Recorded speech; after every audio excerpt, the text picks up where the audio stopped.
بسم الله الرحمن الرحیم. دەربارەی نەخۆشی تەشەمع الفقرات یاخود ئەنکیلۆزینگ سپۆندلایتس. ئەوە زۆرێک لە نەخۆشیەکانی ڕۆماتیزم کە زیاتر لە پیاوان دەردەکەویتن.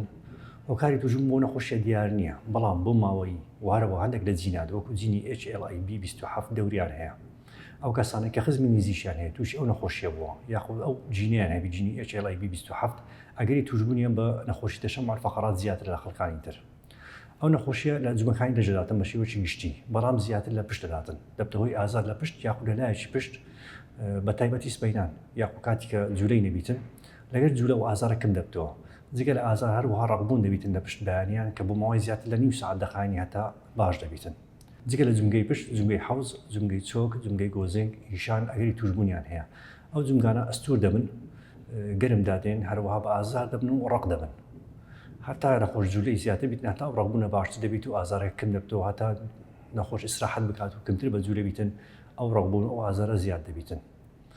لەگەر کات ئەو نەخۆشیە هێواش بەرەو زیاد خراپتر بەرەو خراپبوون دەچیتن. جگە لە جومگەکان ئەو نەخۆشیە دەتای لە ئەندامانی تری لەش بدا، بە تایبەتی لە چاو و لە دڵ. بۆ چارەسەری ئەو نەخۆشیە پێویستە نەخۆش کاتێکی دیاریکراوی هەبی هەموو ڕۆژێ وەرزشی لێ بکاتن، چونکە جوولە زۆر باشە لە ئەو نەخۆشیە لێ ناگەڕێت زۆر تەشەنە بکاتن. هەروەها هەندێک دەرمان هەیە بەکاردێنکەوە ئازار شکێنن هەم ئیلتیهابی کەم دەکەنەوە. ئەگەر بەو چارەسەری کۆنتڕۆل لەم نەخۆشیەکە ئەو کات نەخۆش ناچارە دەرمانی بایۆلۆجی بەکاربێنیت. لەگەر بە هیوای سەلامەتی بە هەموو لایەک. میهرەبانی، دڵسۆزی و لێزانی.